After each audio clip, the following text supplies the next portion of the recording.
He was as good as they come. A great citizen. One of the few icons in Washington.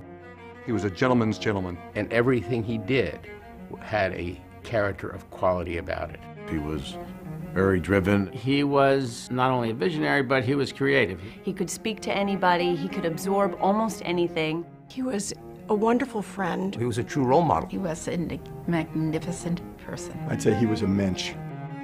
He was a remarkable man, and there'll be no one to replace him. Albert Abramson was classic. Just really all the attributes one would like to see in a human being. My father was larger than life.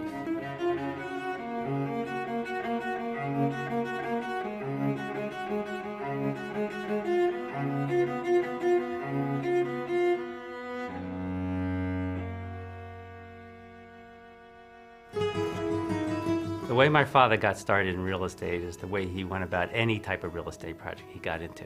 He took risks. I think it probably came from the fact that he started with nothing, and he didn't really have anything to lose by trying new things. Starting after the war, he built houses for returning GIs, and he followed that with apartments and shopping centers and office buildings. Washington went from a small southern cultural city into a large metropolitan world-class city. And Sonny Abramson, Albert, and his family and his partners were very much a part of it. He went west on K Street early on. Sonny's evolution through Tower was leading the marketplace in terms of building quality projects, big projects, Blair Towers. The whole Tower Oaks project. When he went out Rockville Pike and bought the land for White Flint Mall. And he just had perfect timing to be at the right place at the right time. Because he always believed buildings were in the right location, built well, will always do well.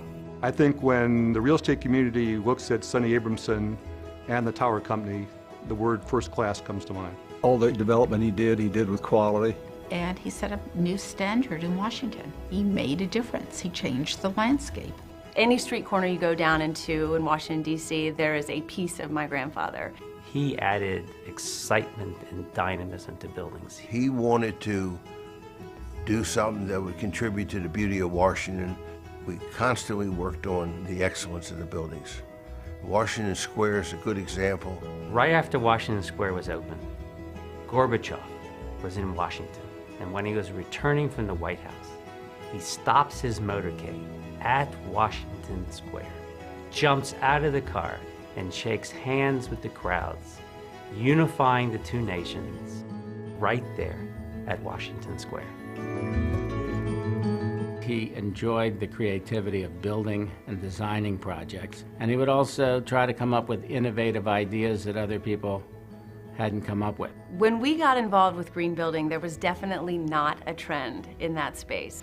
The Tower Companies, which really is not just a leader in green development, sustainable development, but they really are a pioneer, and there aren't many pioneers. I think their commitment to environmentally sensitive buildings goes back to Sonny's commitment about the greater good. My grandfather has always been very philanthropic. I think it was a part of the way that he was raised. My father always told me that we're lucky to have net worth, but not to mix it up with self-worth, and therefore you had to work hard, be modest, and help people.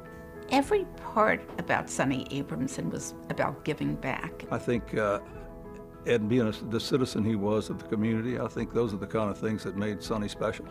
And for him to dedicate himself and his life the way he did to the Holocaust Museum was just, was phenomenal. Sonny was a singular leader of our project. The rest of us were pretty daunted by so many of the challenges, but not Sonny. And he took a lot of courageous steps to make sure that the museum got built. I mean, this man took something that was almost dead in the water and made it happen. He said, we have to get this right. And we stopped and we started over and we got it right. He had a vision, he wanted to get it done, and I think it bears Sonny's imprimatur. This museum became an incredible thing for him, and it's his dedication. And I really believe if it wasn't for Sonny, there would not be a museum today.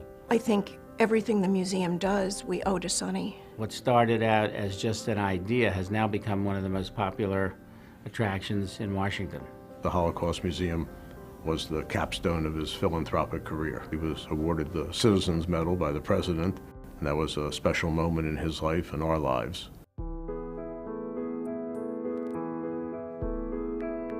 I think some of the rare accomplishments my father had that very few people know about. He had a love of community, he had a love of the arts, he had a love of the sciences. He was personally moved to see how he could create happiness. He was always interested in what you were doing rather than talking about what he was doing. He would immediately initiate the discussion by saying, "What are you doing?